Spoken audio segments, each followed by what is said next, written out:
चलो राजे अगे चलते हैं। कांगूरेंस थ्योरी है। को सैटअप कर ले सी, कांगूरेंस आ गया हुण राजे। अलजबरा ना कुछ डिविजिबिलिटी वाला काम ही हुंदा। अलजबरे च हुण सॉरी अलजबरा नहीं अलजबरा विच भी डिविजिबिलिटी डिस्कस हुंदी है। सो वो चीज़ आप डिस्कस करन लगे हैं। हुण एक मिनट वेट करो। अच्छा जिमें ये साइन है एक पेज नंबर ये आ जाओ तुसी 98 ते। राइट कांगूरेंस मॉडल अ सब ग्रुप। देखो एक रिलेशन हुंदा जिहड़ा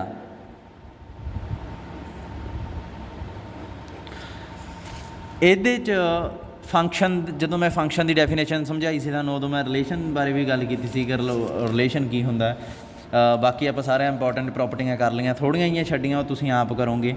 6वीं 7वीं आई थिंक छड्डी हुई आ, वो थोड़े ते छड्डती मैं। रिलेशन किसी भी तरीके का हो सकता, जिमें कह लो कि ए बी नाल रिलेटिड आ if and only if A is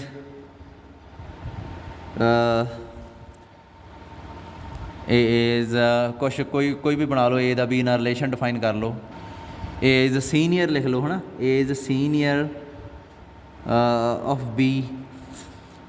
A B दा सीनियर आ, ठीक है।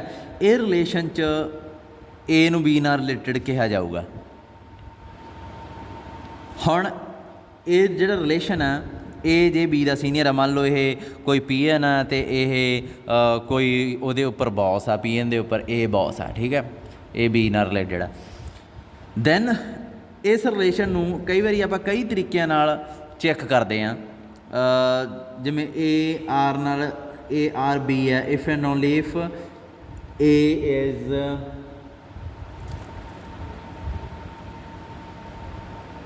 ए इज़ इक्वल टू बी। लो मैथ च आ जाओ, मैथेमैटिकल टर्म च कह दीए। ये तो रियल लाइफ आ गई ना, रियल लाइफ च मैथ च आए कह लिया। होर A related to B if and only if A and B are Hindu. जे मान लो दोवें हिंदू आ, दोवें एक दूजे नाल रिलेटिड आ। हुण मान लो मैं इत्थे 3 रिलेशन होंदे आ। रिफ्लैक्सिव इत्थे डिस्कस हो रहे हैं। रिफ्लैक्सिविटी,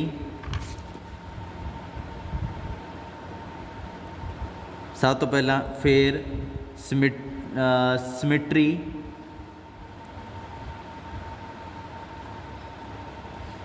ते तीजी ट्रांसटिविटी।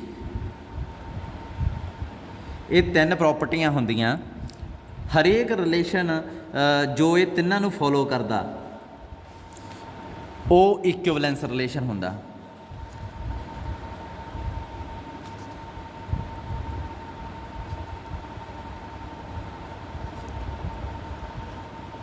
कोई भी जिहड़ा ये 3 प्रॉपर्टियां फॉलो करूगा। हुण रिफ्लैक्सिव प्रॉपर्टी किहड़ी हुंदी आ? वो हुंदी आ ए नाल रिलेटिड आ। सिमेट्रिक प्रॉपर्टी किहड़ी हुंदी आ? इफ ए बी नाल रिलेटिड होवे then B should be related to A. मतलब आपां मन्निया करांगे, आ प्रूव करया करांगे। जे ए ट्रू होगी आ वाली चीज़ दैन आपां कहांगे रिलेशन सिमेट्रिक है। ट्रांसटिव की हुंदा? If A related to B and B related to C then A related to C होवे। मतलब आ दोवें मन्नांगे, आ प्रूव करांगे। मतलब ए बी नाल रिलेटिड आ, बी सी नाल रिलेटिड आ, दैन ए सी नाल सी नाल रिलेटिड आ। जे ये 3 प्रॉपर्टियां होल्ड हो गईयां तो रिलेशन नूं इक्विवेलेंस रिलेशन कहा जाता। एग्जाम्पल लो किसी इक्विवेलेंस रिलेशन की। ए नूं इदां लिखिया करांगे मैं, तुसीं पिछले क्वेश्चन च आपां इत्थे ए आर पाने विच, पर आर नहीं, इत्थे मैं हुण ये साइन पाया करूँगा। मान लो एक सैट आ set of real numbers, ठीक है,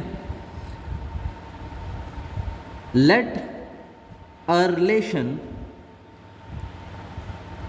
define on S, मतलब ਇਹਦੇ ਤੇ S ਤੇ ਇੱਕ ਰਿਲੇਸ਼ਨ ਡਿਫਾਈਨ ਕਰਤਾ। ਕਿਵੇਂ ਆਪਾਂ ਕਹਾਂਗੇ ਕਿ 2A ਤੇ B ਇਹਦੇ ਐਲੀਮੈਂਟ ਰਿਲੇਟਡ ਆ if and only if A is equal to B, ਇਹ ਰਿਲੇਟਡ ਆ, ਅਦਰਵਾਈਜ਼ ਇਹਨੂੰ ਰਿਲੇਟਡ ਨਹੀਂ ਮੰਨਿਆ ਜਾਊਗਾ। ਸਭ ਤੋਂ ਪਹਿਲਾਂ ਰਿਫਲੈਕਸਿਵ ਪ੍ਰੋਪਰਟੀ, ਕਲੀਅਰਲੀ ए ਦੇ ਬਰਾਬਰ ਆ, ਕੋਈ ਪ੍ਰੋਬਲਮ ਨਹੀਂ। ਇਹਦਾ ਮਤਲਬ ਕੀ ਆ, ਆ ਦੇਖੋ B ਦੀ ਜਗ੍ਹਾ ਤੇ ਕੀ ਆ ਗਿਆ, ਇੱਥੇ A ਆ ਗਿਆ, ਇਹਦਾ ਮਤਲਬ A ਨਾਲ ਰਿਲੇਟਡ ਆ। ਸਭ ਤੋਂ ਪਹਿਲਾਂ ਇਹੀ ਪ੍ਰੋਪਰਟੀ ਹੁੰਦੀ ਆ ਕਿ A ਖੁਦ ਆਪਣੇ ਆਪ ਨਾਲ ਰਿਲੇਟਡ ਹੋਵੇ, ਐਲੀਮੈਂਟ ਖੁਦ ਰਿਲੇਟਡ ਹੋਵੇ। ਸਿਮਿਟਰੀ ਕਹਿ ਦਿੰਦੇ ਇਹਨੂੰ, symmetric relation should be symmetric, then property ਨੂੰ ਆਪਾਂ ਸਿਮਿਟਰੀ ਕਹਿੰਦੇ ਆ, ਤੇ ਜੇ ਸਿਮਿਟਰੀ ਪ੍ਰੋਪਰਟੀ ਹੋਲਡ ਹੋ ਜਾਏ ਆਪਾਂ ਕਹਿੰਦੇ ਰਿਲੇਸ਼ਨ ਸਿਮਿਟਰਿਕ ਆ। ਆਪਾਂ ਮੰਨ ਲੈਂਦੇ ਆ let A is equal to B, sorry A is related to B, this means A is equal to B। ਜੇ A B ਦੇ ਬਰਾਬਰ ਆ ਤਾਂ B A ਦੇ ਬਰਾਬਰ ਹੋਊਗਾ, ਇਹਦਾ ਮਤਲਬ ਕੀ ਹੈ ਕਿ B ਵੀ A ਨਾਲ ਰਿਲੇਟਡ ਹੋ ਗਿਆ। ਸੋ ਇਹ ਦੇਖੋ ਜੇ A B ਨਾਲ ਰਿਲੇਟਡ ਆ ਤਾਂ B A ਨਾਲ ਰਿਲੇਟਡ ਆ, ਸੋ ਸਿਮਿਟਰਿਕ ਪ੍ਰੋਪਰਟੀ ਵੀ ਹੋਗੀ। ਤੀਸਰੀ ਟ੍ਰਾਂਸਟਿਵ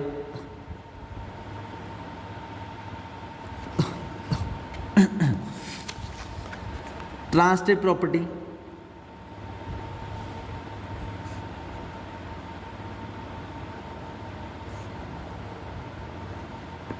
A B ਨਾਲ ਰਿਲੇਟਡ ਹੈ ਤੇ B C ਨਾਲ, ਦਿਸ ਮੀਨਸ A B ਦੇ ਬਰਾਬਰ ਆ, B C ਦੇ, ਤੇ ਇਹਨਾਂ ਦੋਹਾਂ ਤੋਂ ਆਪਾਂ ਕਹਿ ਸਕਦੇ ਹਾਂ ਵੀ A C ਦੇ ਬਰਾਬਰ ਹੋਊ।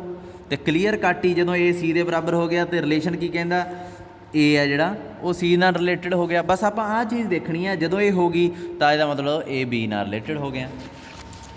ਹਾਂ ਇੱਥੇ ਸਾਈਡਾਂ ਦਾ ਬਹੁਤ ਧਿਆਨ ਰੱਖਿਆ ਜਾਂਦਾ, ਇਹ ਲੈਫਟ ਸਾਈਡ 'ਤੇ ਆ ਅਤੇ ਰਾਈਟ ਸਾਈਡ 'ਤੇ ਆ। ਜਿਹੜਾ ਲੈਫਟ ਵਾਲਾ ਉਹ ਰਾਈਟ ਵਾਲੇ ਨਾਲ ਰਿਲੇਟਡ ਹੋਊਗਾ, ਠੀਕ ਆ। ਸੋ ਇਹਦਾ ਧਿਆਨ ਰੱਖਿਓ, ਇੱਧਰ A ਲੈਫਟ ਸਾਈਡ 'ਤੇ ਆਊਗੀ, ਤਾਂ ਹੀ ਮੈਂ ਇਹਨੂੰ ਐਂ ਲਿਖਿਆ, ਨਹੀਂ ਮੈਂ ਇਹਨੂੰ ਐਂ ਵੀ ਲਿਖ ਸਕਦਾ ਸੀ ਪਰ ਨਹੀਂ, ਆਪਾਂ A ਨੂੰ C ਨਾਲ ਰਿਲੇਟਡ ਸ਼ੋ ਕਰਨਾ ਸੀ। A B ਨਾਲ ਰਿਲੇਟਡ ਹੋ ਗਿਆ, B C ਨਾਲ, ਤਾਂ A C ਨਾਲ ਹੋ ਗਿਆ। ਹੁਣ ਇਹ ਰਿਲੇਸ਼ਨ ਆ, ਦੇਖੋ ਆਹ ਰਿਲੇਸ਼ਨ ਜਾਂ ਕਹਿ ਲਓ ਕਿ ਆਹ ਰਿਲੇਸ਼ਨ ਇਹ ਕੀ ਹੋ ਗਿਆ, ਇਕੁਇਵਲੈਂਸ।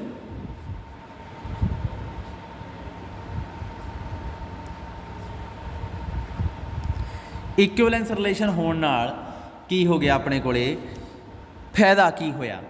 ਸਭ ਤੋਂ ਵੱਡੀ ਪ੍ਰੋਬਲਮ ਰਾਜੇ ਇੱਕ ਬਹੁਤ ਵੱਡੀ ਥਿਊਰਮ ਆ, ਤੁਹਾਡੇ ਅਲਜਬਰੇ 'ਚ ਵੀ ਆਊਗੀ ਇੱਕ fundamental theorem, but fundamental theorem of homomorphism, fundamental theorem of isomorphism, ਇਹ ਡਿਫਰੈਂਟ ਆ।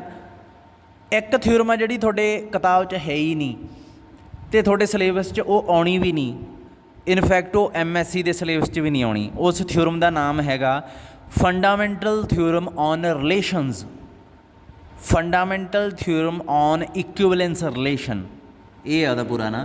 ਉਹ ਥਿਊਰਮ ਕੀ ਕਹਿੰਦੀ ਆ ਕਿ ਇਹ ਰਿਲੇਸ਼ਨ ਜਿਹੜਾ ਇਕੁਇਵਲੈਂਸ ਜਦੋਂ ਹੋ ਗਿਆ, ਇਹ ਪੂਰੇ ਸੈੱਟ ਨੂੰ ਬ੍ਰੇਕ ਕਰ ਦਿੰਦਾ, ਤੋੜ ਦਿੰਦਾ ਕਈ ਹਿੱਸਿਆਂ 'ਚ, ਇੱਕ ਆ ਗਿਆ ਪੀਸ ਕਰ ਦਿੰਦਾ, ਜਿਵੇਂ ਸ਼ੀਸ਼ੇ 'ਤੇ ਪੱਥਰ ਮਾਰੋ ਉਹ ਕੰਮ ਹੋ ਜਾਂਦਾ। ਹੁਣ ਆਹ ਰਿਲੇਸ਼ਨ S ਸੈੱਟ 'ਤੇ ਜਾਣੀ ਕਿ ਰੀਅਲ ਨੰਬਰ 'ਤੇ ਡਿਫਾਈਨ ਹੋਇਆ, ਇਹਨੇ ਇਹਨੂੰ ਤੋੜਤਾ, ਟੁਕੜੇ ਕਰਤੇ। ਹੁਣ ਉਹ ਟੁਕੜੇ ਆ ਜਿਹੜੇ ਤੁਹਾਨੂੰ ਦਿਸਣੇ ਨਹੀਂ, ਮੈਂ ਅਗਲੀ ਐਗਜ਼ਾਮਪਲ 'ਚ ਦਿਖਾਉਣਾ ਟੁਕੜੇ ਕਿਵੇਂ ਹੁੰਦੇ ਆ। ਇੱਕ ਐਗਜ਼ਾਮਪਲ ਹੋਰ ਦੇਖੋ ਇਕੁਇਵਲੈਂਸ ਰਿਲੇਸ਼ਨ ਦੀ, ਫਿਰ ਟੁਕੜੇ ਦਿਸਣਗੇ। S ਸੈੱਟ ਆ, ਇਹ ਪੂਰੀ ਸੋਸਾਇਟੀ ਹੈ, ਪੂਰੀ ਸੋਸਾਇਟੀ ਆਪਣੀ A B ਨਾਲ ਰਿਲੇਟਡ ਆ if and only if A ਕਹਿ ਲਓ ਕਿ ਹੈਜ਼ ਸੇਮ ਰਿਲੀਜਨ, ਇਹਦਾ ਸੇਮ ਆਪਾਂ ਕੀ ਕਹੀਏ, ਰਿਲੀਜਨ ਲਈਏ ਕਿ ਪ੍ਰੋਫੈਸ਼ਨ ਲੈ ਲੈਂਦੇ ਹਾਂ, ਪ੍ਰੋਫੈਸ਼ਨ ਲਈਏ ਕਿ ਚਲੋ ਰਿਲੀਜਨ ਹੀ ਲੈ ਲਓ, ਦੋਵਾਂ ਦਾ ਧਰਮ ਸੇਮ ਆ, ਧਰਮ ਸੇਮ ਨਹੀਂ, A ਦਾ ਧਰਮ ਉਹੀ ਆ, A ਦਾ ਧਰਮ ਉਹੀ ਹੈ ਜਿਹੜਾ B ਦਾ। A has same religion as that of B. A ਦਾ ਉਹੀ ਰਿਲੀਜਨ ਆ ਜਿਹੜਾ ਬੀ ਦਾ। ਪਹਿਲਾ ਰਿਲੇਸ਼ਨ ਸਮਝ ਲੱਗ ਗਈ, ਕਿਉਂਕਿ ਮੈਂ ਹੁਣੇ ਐਗਜ਼ਾਮਪਲ ਸੋਚੀ ਹੈ, ਥੋੜ੍ਹੀ ਜਿਹੀ ਔਡ ਲੱਗ ਰਹੀ ਹੈ ਮੈਨੂੰ ਵੀ, ਪਰ ਠੀਕ ਆ। ਇਹ ਏ ਬੀ ਨਾਲ ਰਿਲੇਟਡ ਆ ਜੇ ਏ ਦਾ ਧਰਮ ਉਹੀ ਆ ਜਿਹੜਾ ਬੀ ਦਾ। ਬਸ ਇੰਨੀ ਕੁ ਸਮਝੋ, ਇਹ ਕਿਹੜਾ ਪੇਪਰ 'ਚ ਆਉਣੀ ਆ। ਰਿਫਲੈਕਸਿਵ ਪ੍ਰੋਪਰਟੀ ਥੋੜ੍ਹਾ ਜਿਹਾ ਸ਼ਾਰਟ 'ਚ ਕਰਦਾ ਹੁਣ। ਰਿਫਲੈਕਸਿਵ ਪ੍ਰੋਪਰਟੀ ਏ ਦਾ ਧਰਮ ਉਹੀ ਹੋਊਗਾ ਜਿਹੜਾ ਏ ਦਾ। ਹੁਣ ਇਹਨੂੰ ਸੋਚੋ ਥੋੜ੍ਹਾ ਜਿਹਾ, ਮੇਰਾ ਧਰਮ ਉਹੀ ਆ ਜਿਹੜਾ ਮੇਰਾ, ਬੋਲਦਿਆਂ ਨੂੰ ਵੀ ਅਜੀਬ ਲੱਗਦਾ, ਮੇਰਾ ਧਰਮ ਉਹੀ ਆ ਜਿਹੜਾ ਮੇਰਾ, ਮੈਂ ਸਿੱਖ ਹਾਂ ਇਸ ਕਰਕੇ ਮੇਰਾ ਧਰਮ ਸਿੱਖ ਹੋਊਗਾ। So A has same religion as that of A. ਹੁਣ ਏ ਤਾਂ ਜਦੋਂ ਬੰਦਾ ਹੀ ਸੇਮ ਆ ਅਤੇ ਧਰਮ ਤਾਂ ਸੇਮ ਹੋਊਗਾ ਹੀ। ਸੋ ਇਹਦਾ ਮਤਲਬ ਏ ਆ ਜਿਹੜਾ ਉਹ ਏ ਨਾਲ ਰਿਲੇਟਡ ਹੋ ਗਿਆ। ਟਰਾਂਸਟਿਵ ਨਹੀਂ, ਸਿਮੈਟ੍ਰਿਕ। ਏ ਦਾ ਉਹ ਧਰਮ ਆ ਜਿਹੜਾ ਬੀ ਦਾ, ਏ ਦਾ ਉਹ ਧਰਮ ਆ ਜਿਹੜਾ ਬੀ ਦਾ। ਹੁਣ ਮੈਨੂੰ ਦੱਸੋ ਬੀ ਦਾ ਧਰਮ ਆ ਉਹ ਹੋਊਗਾ ਜਿਹੜਾ ਏ ਦਾ।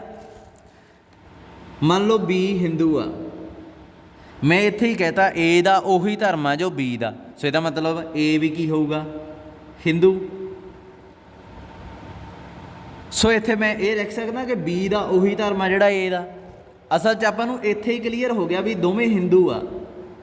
ਦੇਖੋ ਮੈਂ ਇੱਥੇ ਬੀ ਮੰਨ ਲਓ ਹਿੰਦੂ ਆ, ਮੈਂ ਕਿਹਾ A is related to B, that means A ਦਾ ਉਹੀ ਧਰਮ ਆ ਜਿਹੜਾ ਬੀ ਦਾ। ਸੋ ਇਹਦਾ ਮਤਲਬ ਏ ਵੀ ਹਿੰਦੂ ਹੋ ਗਿਆ। ਇੱਥੇ ਹੀ ਆਪਾਂ ਨੂੰ ਪਤਾ ਲੱਗ ਗਿਆ ਵੀ ਇਹ ਦੋਵੇਂ ਹਿੰਦੂ ਆ। ਸੋ ਇੱਥੇ ਮੈਂ ਅਗਲੇ ਸਟੈਪ 'ਚ ਇਹ ਲਿਖ ਸਕਦਾ ਬੀ ਦਾ ਉਹੀ ਧਰਮ ਆ ਜਿਹੜਾ ਏ ਦਾ, ਕਿਉਂਕਿ ਮੈਨੂੰ ਪਤਾ ਇਹ ਵੀ ਹਿੰਦੂ ਆ ਇਹ ਵੀ ਹਿੰਦੂ ਆ, ਲਿਖ ਸਕਦਾ, ਕੋਈ ਪ੍ਰੋਬਲਮ ਹੀ ਨਹੀਂ ਹੈ। ਓਕੇ ਹੋ ਗਿਆ। ਫਿਰ ਦੁਬਾਰਾ ਦੱਸ ਦਿੰਦੇ ਹਾਂ। If A is related to B, that means B ਦਾ ਜੋ ਧਰਮ ਹੋਊਗਾ ਉਹੀ ਏ ਦਾ ਹੋਊਗਾ। ਇੱਥੋਂ ਹੀ ਆਪਾਂ ਨੂੰ ਪਤਾ ਲੱਗ ਗਿਆ ਵੀ ਦੋਵਾਂ ਦਾ ਸੇਮ ਧਰਮ ਆ, ਦੋਵੇਂ ਇੱਕੋ ਹੀ ਕੈਟਾਗਰੀ ਹੈ। ਹੁਣ ਇੱਥੇ ਮੈਨੂੰ ਪਤਾ ਲੱਗ ਗਿਆ ਓਬਵੀਅਸਲੀ ਕਿ ਬੀ ਦਾ ਵੀ ਉਹੀ ਧਰਮ ਆ ਜਿਹੜਾ ਏ ਦਾ। ਪੁੱਠਾ ਕਰਕੇ ਲਿਖਤਾ ਆਪਾਂ ਨੂੰ। ਸੋ ਇਹਦਾ ਮਤਲਬ ਕੀ ਹੈ, ਸਿਮੈਟ੍ਰਿਕ ਵੀ ਹੋ ਗਿਆ। ਟਰਾਂਸਟਿਵ ਏ ਦਾ ਉਹੀ ਧਰਮ ਆ ਜਿਹੜਾ ਬੀ ਦਾ, ਬੀ ਦਾ ਉਹੀ ਧਰਮ ਆ ਜਿਹੜਾ ਸੀ ਦਾ। ਦੱਸੋ ਹੁਣ ਏ ਦਾ ਉਹੀ ਧਰਮ ਹੋਊਗਾ ਜਿਹੜਾ ਸੀ ਦਾ। ਦੇਖੋ ਮੰਨ ਲਓ ਏ ਦਾ ਉਹੀ ਧਰਮ ਆ ਜਿਹੜਾ ਬੀ ਦਾ, ਬੀ ਹਿੰਦੂ ਆ। ਇਹਦਾ ਮਤਲਬ ਕੀ ਹੈ, ਜਦੋਂ ਮੈਂ ਕਹਤਾ ਏ ਦਾ ਉਹੀ ਧਰਮ ਆ ਜਿਹੜਾ ਬੀ ਦਾ, ਇਹਦਾ ਮਤਲਬ ਏ ਵੀ ਕੀ ਹੋ ਗਿਆ, ਹਿੰਦੂ। ਹੁਣ ਬੀ ਆਪਾਂ ਪਹਿਲਾਂ ਹੀ ਇੱਥੇ ਮੰਨ ਲਿਆ ਹਿੰਦੂ ਆ। ਹੁਣ ਮੈਂ ਇੱਥੇ ਕਹਿਤਾ ਵੀ ਬੀ ਦਾ ਉਹੀ ਧਰਮ ਆ ਜਿਹੜਾ ਸੀ ਦਾ, ਇਹਦਾ ਮਤਲਬ ਇਹ ਹਿੰਦੂ ਆ, ਇਹਦਾ ਮਤਲਬ ਇਹ ਕੀ ਹੋਊਗਾ, ਇਹ ਵੀ ਹਿੰਦੂ ਹੋਊਗਾ। ਇਹਦਾ ਮਤਲਬ ਚਾਰੇ ਹਿੰਦੂ ਹੋ ਗਏ। ਇਹਦਾ ਮਤਲਬ ਏ ਦਾ ਉਹੀ ਧਰਮ ਆ ਜਿਹੜਾ ਸੀ ਦਾ। ਸੋ ਏ ਅਤੇ ਸੀ ਵੀ ਇੱਕੋ ਕੈਟਾਗਰੀ ਦੇ ਹੋ ਗਏ। ਸੋ ਇੱਥੇ ਆਪਾਂ ਨੂੰ ਕੀ ਪਤਾ ਲੱਗਿਆ ਕਿ ਇਹ ਜਿਹੜਾ ਧਰਮ ਦਾ ਰਿਲੀਜਨ ਡਿਫਾਈਨ ਆਪਾਂ ਕੀਤਾ, ਠੀਕ ਹੈ, ਧਰਮ ਦਾ ਰਿਲੇਸ਼ਨ ਡਿਫਾਈਨ ਕੀਤਾ ਰਿਲੀਜਨ ਦਾ, ਉਹ ਕੀ ਹੈ, ਇਕੁਵਲੈਂਸ। ਸੋ ਇਹਦਾ ਮਤਲਬ ਇਸ ਰਿਲੀਜਨ ਦੇ ਧਰਮ ਨੇ ਮੈਂ ਪੁੱਠਾ ਕਰੀ ਜਾਂਦਾ, ਇਸ ਰਿਲੇਸ਼ਨ ਨੇ ਇਸ ਸੈੱਟ ਨੂੰ ਕੀ ਕਰ ਦੇਣਾ, ਤੋੜ ਦੇਣਾ, ਬ੍ਰੇਕ ਕਰ ਦੇਣਾ। ਹੁਣ ਆਪਣੀ ਸੁਸਾਇਟੀ ਕਿੰਨੀਆਂ ਕਲਾਸਾਂ 'ਚ ਤੋੜੀ ਹੋਈ ਹੈ, ਹਿੰਦੂ, ਮੁਸਲਿਮ, ਸਿੱਖ, ਈਸਾਈ, ਠੀਕ ਹੈ। ਜੇ ਏ ਇਸ ਕੈਟਾਗਰੀ ਨੂੰ ਬਿਲੋਂਗ ਕਰਦਾ, ਮੈਂ ਕਹਿਤਾ ਵੀ ਬੀ ਦਾ ਉਹੀ ਧਰਮ ਆ ਜਿਹੜਾ ਏ ਦਾ। ਹੁਣ ਏ ਹਿੰਦੂ ਆ, ਇਹਦਾ ਮਤਲਬ ਬੀ ਦਾ ਉਹੀ ਧਰਮ ਆ ਜਿਹੜਾ ਇਹਦਾ, ਇਹਦਾ ਮਤਲਬ ਬੀ ਵੀ ਹਿੰਦੂ ਆ, ਇਹਦਾ ਮਤਲਬ ਬੀ ਵੀ ਇੱਥੇ ਹੀ ਆ ਗਿਆ। ਸਮਝਦੇ ਹੋ ਨਾ। ਹੁਣ ਐਸ ਆ ਸਿੱਖ ਆ, ਮੰਨ ਲਓ ਮੈਂ ਕਹਿਤਾ ਕਿ ਡੀ ਆ ਜਿਹੜਾ ਉਹ ਸਿੱਖ ਕੈਟਾਗਰੀ ਨੂੰ ਬਿਲੋਂਗ ਕਰਦਾ, ਅਤੇ ਈ ਆ ਜਿਹੜਾ ਉਹਦਾ ਉਹੀ ਧਰਮ ਆ ਜਿਹੜਾ ਡੀ ਦਾ। ਸੋ ਇਹਦਾ ਮਤਲਬ ਡੀ ਤਾਂ ਸਿੱਖ 'ਚ ਪਹਿਲਾਂ ਸੀਗਾ, ਈ ਵੀ ਨਾਲ ਹੀ ਆ ਜਾਂਦਾ। ਸਮਝ ਲੱਗੀ। ਉਸ ਤੋਂ ਬਾਅਦ ਇਸ ਤਰੀਕੇ ਨਾਲ ਆਪਾਂ ਐਲੀਮੈਂਟਸ ਆ ਜਿਹੜੇ ਟੁੱਟਦੇ ਰਹਿੰਦੇ ਆ। ਹੁਣ ਇੱਥੇ ਕੋਈ ਹੋਰ ਐਲੀਮੈਂਟ ਉੱਠ ਕੇ ਆ ਗਿਆ ਕਿ ਇਹ ਕਹਿੰਦਾ ਵੀ ਮੇਰਾ ਉਹੀ ਧਰਮ ਆ ਜਿਹੜਾ ਈ ਦਾ। ਫਿਰ ਆਪਾਂ ਨੂੰ ਪਤਾ ਵੀ ਈ ਤਾਂ ਜਿਹੜਾ ਸਿੱਖ ਆ, ਇਹਦਾ ਮਤਲਬ ਕੇ ਨੂੰ ਵੀ ਇੱਥੇ ਹੀ ਆਪਾਂ ਪਤਾ। ਬ੍ਰੇਕ ਹੁੰਦਾ, ਦੇਖੋ ਮੈਂ ਤੁਹਾਨੂੰ ਹੋਰ ਕੁਛ ਨਹੀਂ ਦਿਖਾਉਣਾ ਚਾਹੁੰਦਾ, ਮੈਂ ਤੁਹਾਨੂੰ ਪੀਸ ਹੁੰਦੇ ਦਿਖਾਉਣਾ ਚਾਹੁੰਦਾ, ਕਿਵੇਂ ਸੁਸਾਇਟੀ ਦੇ ਪੀਸ ਹੋ ਰਹੇ ਆ। ਸੋ ਇਸ ਰਿਲੇਸ਼ਨ ਨਾਲ ਟੁੱਟਦਾ। ਅੱਛਾ ਇੱਕ ਹੋਰ ਰਿਲੇਸ਼ਨ ਆਖਰੀ ਡਿਫਾਈਨ ਕਰੋ। ਅੱਛਾ ਇੱਥੇ ਕਿਵੇਂ ਟੁੱਟੇ ਸੀ ਫਿਰ? ਆਹ ਜਿਹੜਾ ਇਹ ਰੀਅਲ ਨੰਬਰਸ ਵਾਲਾ ਜਿਹੜਾ ਡਿਫਾਈਨ ਕੀਤਾ ਸੀਗਾ ਆਪਾਂ, ਇੱਕ ਕਿੱਧਰ ਗਿਆ, ਆਹੀ ਸੀ, ਆਹ ਸੀ। ਇਹਨੇ ਕਿਵੇਂ ਬ੍ਰੇਕ ਕੀਤਾ ਸੀ? ਇਕੁਐਲਿਟੀ ਵਾਲਾ ਰਿਲੇਸ਼ਨ ਜਿਹੜਾ ਆਪਾਂ ਕਰਕੇ, ਇਹਨੇ ਕੀ ਬ੍ਰੇਕ ਕਰਤਾ ਬਾਈ? ਕੀਤਾ ਇਹਨੇ ਰੀਅਲ ਨੰਬਰ ਸਿਸਟਮ ਨੂੰ ਬ੍ਰੇਕ। इक्वैलिटी का रिलेशन है ना। एक नंबर सिलैक्ट करो 2, 2 के बराबर किहड़े किहड़े होर रियल नंबर आ? तुसीं कहोगे सर कोई भी नहीं, पर मैं कहना हैगे आ। किहड़े आ? खुद 2, 4/2, 6/3, 8/4, फिर 3, 3 के बराबर 3, 6/2, 3 9, 12/4, जिन्ने मर्जी लिख लो। सो इस तरीके ना आ अपना रियल नंबर का सैट पिया। इत्थे एक छोटा जिहा पीस बन गया जिहदे च 2, 4/2, 6/3, 8/4 ये सारे एलीमेंट आ गए। फिर इत्थे 3 वाले आ गए, 3 3, 6/3, 9/3, 12/4। मतलब फालतू एलीमेंट कट्टे जा रहे आ। तुसीं कहोगे सर आह तां आपां लिखना ही नहीं हुंदा। काके इत्थे लिखना हुंदा। इत्थे मैं ये कहूँगा कि 3 आ जिहड़ा वो 12/4 दे इक्वलेंट आ। मतलब ये रिलेशन नूं इक्वलेंट कहंदे हुंदे आ। इक्वलेंट मतलब ये मतलब ये नाल रिलेटिड आ। किवें रिलेटिड आ? आह रिलेशन आ। सो इस तरीके नाल ये पीस बन गया। हुण एक लास्ट बट बहुत वधिया चीज़ मैं दिखाउणा तुहानूं। फिर सोसाइटी A B ਨਾਲ ਰਿਲੇਟਡ ਆ। If and only if A is friend of B। ਹੁਣ ਦੋਸਤੀ ਦਾ ਰਿਲੇਸ਼ਨ ਡਿਫਾਈਨ ਕਰਤਾ। ਸਭ ਤੋਂ ਪਹਿਲਾਂ ਰਿਫਲੈਕਸਿਵ ਪ੍ਰੋਪਰਟੀ। ਇੱਕ ਬੰਦਾ ਖੁਦ ਆਪਣਾ ਦੋਸਤ ਹੁੰਦਾ। Yes, A is a friend of A ਹਮੇਸ਼ਾ, ਅਦਰਵਾਈਜ਼ ਇਹ ਸੁਸਾਈਡ ਕਰ ਲੂਗਾ। हरेक बंदा अपने आप को पसंद करता, हरेक बंदा अपना खुद का दोस्त होंदा। So A related to A. Symmetric,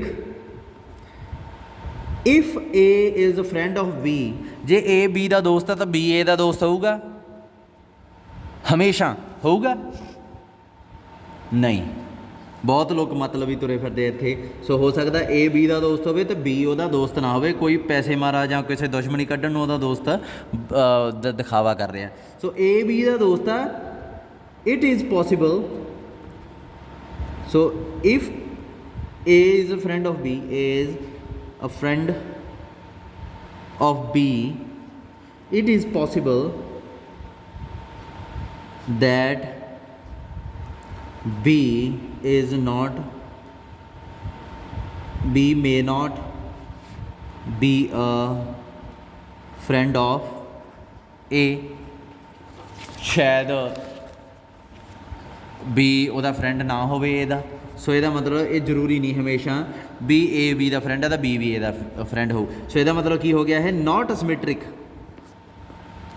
ये बहुत वधिया चीज़ होगी। तुहानूं लगूगा कि बकवास होगी, एक कंडीशन नहीं पूरी कर रहा, पर बहुत वधिया चीज़ होगी ये ट्रांसटिव। ए बी का दोस्त है, बी सी का दोस्त है, तो ए सी का दोस्त होगा? कोई जरूरी नहीं। हो सकता ए सी नूं जानदा ही ना होवे, हो सकता ए ने सी नूं देखिया ही ना होवे। मान लो आ मैं आ, बी गुरंकार है, आ मेरा दोस्त है, तो ये मैं पिंड च रहना जदों, ये मेरा पिंड वाला दोस्त है। ये मैं जो कॉलेज च बैठा, ये मेरे कॉलेज वाले दोस्त है, परमिंदर सर होनी हो गए। ये मेरे पिंड वाले दोस्त एक दूजे नूं जानदे भी नहीं, परमिंदर होना नूं। सो ਇਹਦਾ मतलब की है कि ए बी का दोस्त होवे, बी सी का दोस्त होवे, तो ए इट इज़ पॉसिबल दैट ए सी का दोस्त ना होवे।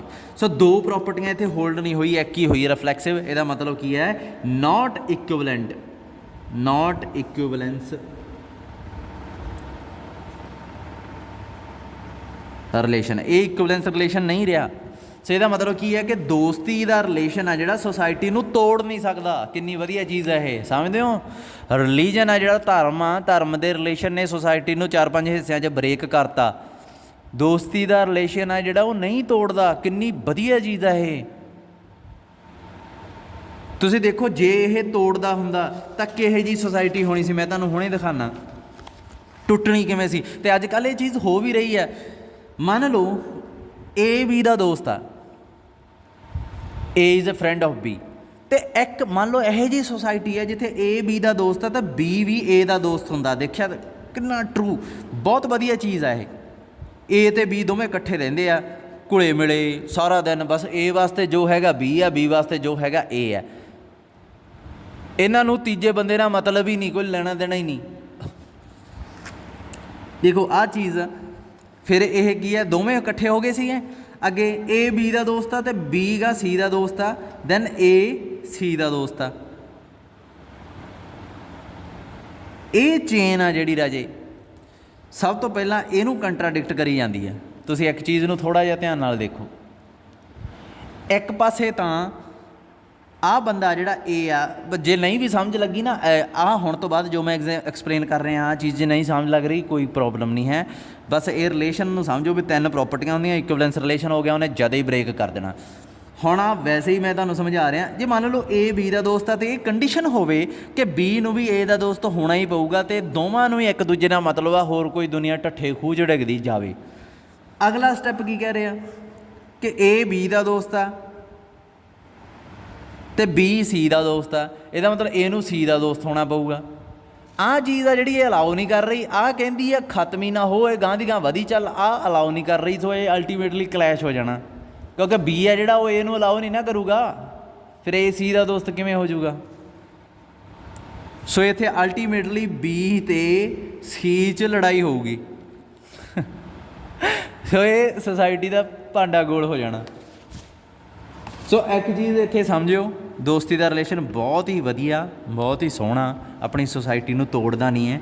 ਇਹਦੀਆਂ ਆਪ ਕੰਡੀਸ਼ਨਾਂ ਜਿਹੜੀਆਂ ਇਹ ਬਹੁਤ ਬੁਰੀਆਂ ਲੱਗਦੀਆਂ ਆਪਾਂ ਨੂੰ, ਠੀਕ ਆ। ਆਹ ਕੰਡੀਸ਼ਨ ਖਾਸ ਤੌਰ 'ਤੇ ਸਿਮੈਟਰਿਕ ਵਾਲੀ ਇਹ ਸਾਰਿਆਂ ਨੂੰ ਬੁਰੀ ਲੱਗਦੀ ਆ। ਆਹ ਭਾਵੇਂ ਲੱਗੇ ਨਾ ਲੱਗੇ, ਇਹ ਤਾਂ ਨੋਰਮਲ ਜੀ ਗੱਲ ਆ ਨਾ। ਇਹ ਮੈਂ ਮੇਰੇ ਪਿੰਡ ਵਾਲੇ ਦੋਸਤ, ਸ਼ਹਿਰ ਵਾਲਿਆਂ ਦੋਸਤਾਂ ਨੂੰ ਨਹੀਂ ਜਾਣਦੇ, ਕੋਈ ਗੱਲ ਨਹੀਂ, ਮਾफ़ ਕੀਤਾ, ਨਹੀਂ ਜਾਣਦੇ ਨਾ ਜਾਣਨ, ਬਹੁਤ ਕੁਛ ਨਹੀਂ, ਬਹੁਤ ਆਹ ਚੀਜ਼ ਹਰੇਕ ਨੂੰ ਬੁਰੀ ਲੱਗਦੀ ਹੁੰਦੀ ਆ ਵੀ ਇਹ ਮੈਂ ਇਹਦਾ ਦੋਸਤ ਹਾਂ ਯਾਰ, ਮੈਂ ਇਹਦਾ ਇੰਨਾ ਭਲਾ ਕਰਤਾ, ਇਹ ਬੰਦਾ ਸਾਡੀ ਬੁੱਕ 'ਤੇ ਨਹੀਂ ਜਾਣਦਾ, ਇਹਨੂੰ ਮਤਲਬ ਹੀ ਨਹੀਂ ਕੋਈ ਸਾਡੇ ਨਾਲ, ਇਹ ਤਾਂ ਗਦਾਰ ਨਿਕਲ ਗਿਆ, ਦੋਸਤ ਹੀ ਨਹੀਂ ਹੈ। ਸੋ ਉਸ ਕੇਸ 'ਚ ਇਸ ਚੀਜ਼ ਨੂੰ ਪੋਜ਼ੀਟਿਵ ਲਓ ਥੋੜ੍ਹਾ ਜਿਹਾ, ਕਿਉਂਕਿ ਜੇ ਇਹ ਚੀਜ਼ ਹੁੰਦੀ ਤਾਂ ਆਪਣੀ ਸੁਸਾਇਟੀ ਰਿਲੀਜਨ ਵਾਂਗੂ ਹੀ ਬ੍ਰੇਕ ਹੋ ਜਾਣੀ ਸੀ। ਚਲੋ ਸਮਝ ਲੱਗ ਗਈ। ਅੱਛਾ, ਹੁਣ ਗਰੁੱਪ ਥਿਊਰੀ 'ਚ ਇਹਦਾ ਕੀ ਰੋਲ ਆ? ਇਹ ਕਹਿੰਦੇ ਬਈ ਗਰੁੱਪ ਵਾਲੇ ਕਹਿੰਦੇ ਸਾਡਾ ਤਾਂ ਅੱਡ ਹੀ ਆ, ਕਹਿੰਦੇ ਅਸੀਂ ਤਾਂ ਨਵਾਂ ਰਿਲੇਸ਼ਨ ਬਣਾਇਆ। ਇਹ ਕਹਿੰਦੇ ਕਿਹੜਾ? ਇਹ ਕਹਿੰਦੇ ਐਂ ਕਰੋ, ਲੈਟ ਐਚ ਬੀ ਆ ਸਬ ਗਰੁੱਪ ਆਫ ਜੀ, ਡਿਫਾਈਨ ਅ ਰਿਲੇਸ਼ਨ, ਕਹਿੰਦੇ ਰਿਲੇਸ਼ਨ ਡਿਫਾਈਨ ਕਰ ਲਓ ਆਹ ਵਾਲਾ, ਇਨ ਜੀ ਐਜ਼ ਫੋਲੋਜ਼, ਕਹਿੰਦੇ ਐਂ ਡਿਫਾਈਨ ਕਰ ਲਓ। ਇਹਨਾਂ ਨੇ ਤਾਂ ਵੱਖਰਾ ਹੀ ਚੱਲਣਾ। ਦੇਖਿਓ, ਇਹ ਕਹਿੰਦਾ ਬੀ ਨਾਲ ਰਿਲੇਟਡ ਹੈ if and only if A B inverse belongs to H. ਹੁਣ ਆਹ ਚੀਜ਼ ਤਾਂ ਯਾਰ ਆਪਾਂ ਦੇਖੀ ਆ ਬਹੁਤ ਚੰਗੀ ਤਰ੍ਹਾਂ, ਇਹ ਤਾਂ ਦੇਖਿਆ ਜਾਂ ਨਹੀਂ ਲੱਗਦਾ। ਸਬ ਗਰੁੱਪ ਦੀ ਡੈਫੀਨੇਸ਼ਨ ਹੁੰਦੀ ਹੈ, ਪਰ ਇੱਥੇ ਪੰਗਾ ਇਹ ਆ ਵੀ ਏ ਬੀ ਐਲੀਮੈਂਟ ਆ ਜਿਹੜੇ ਐਚ ਦੇ ਨਹੀਂ ਗੇ ਭਾਈ, ਇਹ ਜੀ ਦੇ ਐਲੀਮੈਂਟ ਆ। ਜੇ ਇਹ ਐਚ ਦੇ ਹੁੰਦੇ ਤਾਂ ਏ ਬੀ ਇਨਵਰਸ ਹਮੇਸ਼ਾ ਹੀ ਐਚ ਨੂੰ ਬਿਲੋਂਗ ਕਰਨਾ ਸੀ, ਅਤੇ ਕਿਉਂਕਿ ਐਚ ਸਬ ਗਰੁੱਪ ਆ, ਏ ਬੀ ਇਨਵਰਸ ਦਾ ਹੋਲ ਇਨਵਰਸ ਵੀ ਇਹਦੇ 'ਚ ਜਾਣਾ ਸੀ, ਕਿਉਂਕਿ ਐਚ ਗਰੁੱਪ ਵੀ ਹੈ ਸਬ ਗਰੁੱਪ ਹੋਣ ਦੇ ਨਾਤੇ। ਇੱਥੋਂ ਮੈਂ ਲਿਖ ਸਕਦਾ ਸੀ ਕਿ ਬੀ ਇਨਵਰਸ ਦਾ ਇਨਵਰਸ ਅਤੇ ਏ ਇਨਵਰਸ ਫਿਰ ਐਚ ਨੂੰ ਬਿਲੋਂਗ ਕਰ ਜਾਣਾ ਸੀ, ਕਰਨਾ ਸੀ 100%। ਇਹ ਕੀ ਹੋ ਜਾਣਾ ਸੀ? ਬੀ ਏ ਇਨਵਰਸ ਬਿਲੋਂਗ ਕਰਨਾ ਸੀ ਐਚ ਨੂੰ। ਜਾਣੀ ਕਿ ਜੇ ਏ ਬੀ ਇਨਵਰਸ ਐਚ ਨੂੰ ਹੁੰਦਾ ਤਾਂ ਬੀ ਏ ਇਨਵਰਸ ਵੀ ਐਚ 'ਚ ਜਾਂਦਾ ਹੁੰਦਾ।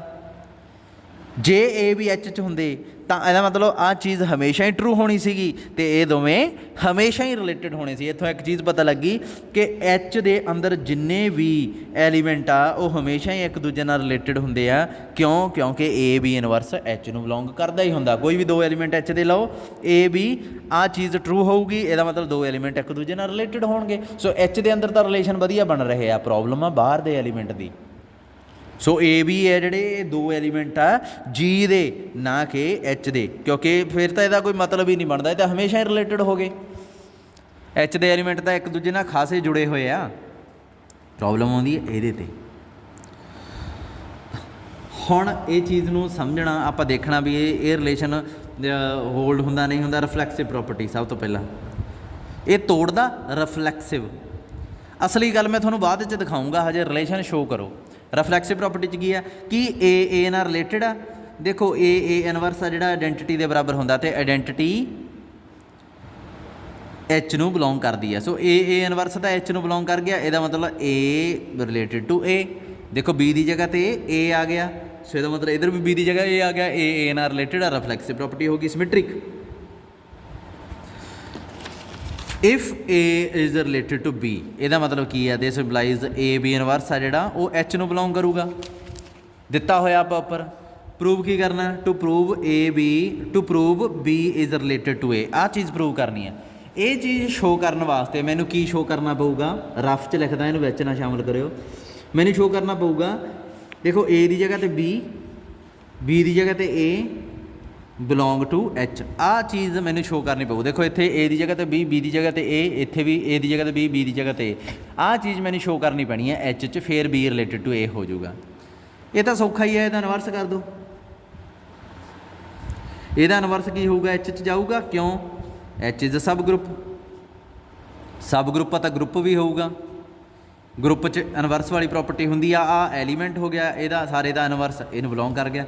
अगले स्टैप 'ਚ ਇਹਨੂੰ ਇਹ लिख सकते हैं, बी इनवर्स ਦਾ inverse A inverse belongs to H लिख सकते हैं। फिर इत्थे की है, B A inverse belongs to H.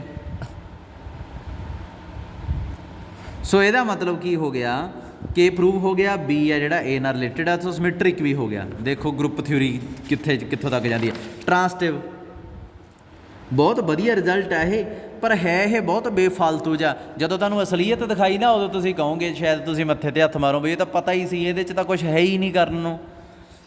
A B ਨਾਲ ਰਿਲੇਟਡ ਹੈ, बी सी ਨਾਲ ਰਿਲੇਟਡ ਹੈ, ਦੋਵੇਂ ਚੀਜ਼ਾਂ ਮੰਨ ਲਈਆਂ। ਟੂ ਪ੍ਰੂਵ ਕਰੋ ए सी ਨਾਲ ਰਿਲੇਟਡ ਹੈ।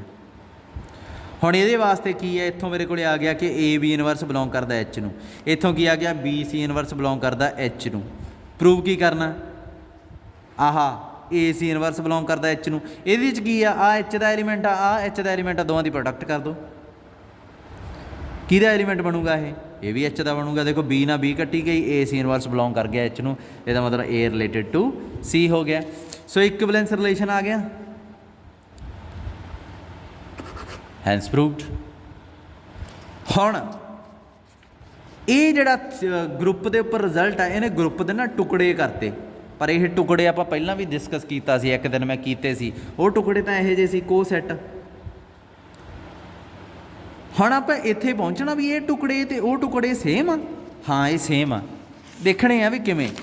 ਆਹ ਦੇਖੋ, ਆਹ ਚੀਜ਼ ਮੈਂ ਤੁਹਾਨੂੰ ਇੱਕ ਦਿਨ ਪਹਿਲਾਂ ਕਹੀ ਸੀ, ਇੱਕ ਥਿਊਰਮ ਕੀਤੀ ਸੀਗੀ कि H A is equal to H B होगा if and only if H A sorry A B inverse belongs to H. If and only if result C. ਹੁਣ ਇੱਥੇ इफ एंड ओनली इफ तो गां मैं इत्थे जे फिर इफ एंड ओनली इफ आह लिखदा H A ते एच बी, कोई फर्क पिया, क्योंकि ਜਦੋਂ आ होगी तो आ होगी, जे आ होगी तो आ होगी। सो आ कंडीशन ਨੂੰ मैं ਕੱਟ के ਇਹਦੀ जगह आ लिखती, लिख सकदा, कोई फर्क नहीं। सो ਹੁਣ रिलेशन आ ਜਿਹੜਾ ਦੁਬਾਰਾ देखो, ए बी ਨਾਲ रिलेटेड होगा कि नहीं, रिफ्लैक्सिव ਉਹੀ है रिलेशन सारा डिफाइन कर लिया। क्योंकि वो जी सैकेंड कंडीशन सी ना, वो तो ए लिख लो भावें ओ लिख लो, एको ही गल आ। सो पहला रिजल्ट रिफ्लैक्सिव ए ਨਾਲ रिलेटेड है। हाँ क्यों, देखो एच ए दे बराबर होगा, सो बी की जगह तो ए आ गया, होगा 100%। सो ए ਨਾਲ रिलेटेड है, symmetric. If A is related to B, to prove करना B is related to A. किमें ए बी ਨਾਲ रिलेटेड है, मतलब एच ए एच बी के बराबर है, तो ओबवियसली फिर एच बी एच ए के बराबर होगा कि नहीं होगा। ये की है, कोई बंब थोड़ी है, निक्की जी तो गल आ। सो यदा मतलब की है कि बी भी रिलेटेड हो गया, ये इनू चक के उधर लिया है। Third symmetric transitive sorry, if A is related to B, B is related to C, यदा मतलब की है एच ए एच बी के बराबर आ, एच बी ਇਹਦਾ ਮਤਲਬ एच सी ਦੇ ਬਰਾਬਰ ਆ। ਇਹਨਾਂ ਦੋਵਾਂ ਨੂੰ ਕੰਬਾਈਨਡ ਕਰੋ, ਇਹ ਦੋਵੇਂ ਇਕੁਅਲ ਆ ਤਾਂ ਇਹ ਦੋਵੇਂ ਵੀ ਇਕੁਅਲ ਆ, एच ए एच सी ਦੇ ਬਰਾਬਰ ਆ ਜਾਣਾ, ਆਉਣਾ ਹੀ ਆ, ਕੋਈ ਸ਼ੱਕ ਹੀ ਨਹੀਂ। ਇਹਦਾ ਮਤਲਬ ਇਹ ਸੀ ਦੇ ਰਿਲੇਟਡ ਆ। ਗੱਲ ਤਾਂ ਸੀਗੀ, ਗੱਲ ਕੀ ਆ ਕਿ ए ਤੇ B ਨੂੰ ਰਿਲੇਟਡ ਕਹਿ ਰਹੇ ਆ ਇਹ, ਜਦੋਂ ਉਹਨਾਂ ਦੇ ਰਾਈਟ ਕੋਸੈਟ ਇਕੁਅਲ ਹੁੰਦੇ ਆ। ਸੇਮ ਹੀ ਰਿਲੇਸ਼ਨ ਜੇ ਲੈਫਟ ਕੋਸੈਟ 'ਤੇ ਆ ਬਣ ਜੇ ਤਾਂ ਕੋਈ ਪ੍ਰੋਬਲਮ ਆਊਗੀ ਤੁਹਾਨੂੰ? ਕੋਈ ਪ੍ਰੋਬਲਮ ਨਹੀਂ ਆਊਗੀ, ਸਾਰਾ ਪ੍ਰੂਫ ਹੋ ਜਾਊਗਾ। ਇਹਦਾ ਮਤਲਬ ਆਪਾਂ ਇੱਕ ਪਹਿਲਾਂ ਤਾਂ ਰਾਈਟ ਕੋਸੈਟ ਹੀ ਫੜਦੇ ਹਾਂ, ਹੁਣ ਲੈਫਟ ਦੀ ਨਹੀਂ ਗੱਲ। ए ਤੇ B ਨੂੰ ਰਿਲੇਟਡ ਕਿਹਾ ਜਾਂਦਾ ਜੇ एच ए ਤੇ एच बी ਬਰਾਬਰ ਆ, ਮਤਲਬ ਦੋਵਾਂ ਦੇ ਕੋਸੈਟ ਬਰਾਬਰ ਆ। ਹੁਣ Q8 ਆ, +-1 +-i +-j +-k ਆ ਸੀਗਾ H ਆ ਜਿਹੜਾ ਇਹਦਾ ਸਬ ਗਰੁੱਪ ਮੰਨ ਲਿਆ +-1 ਠੀਕ ਹੈ।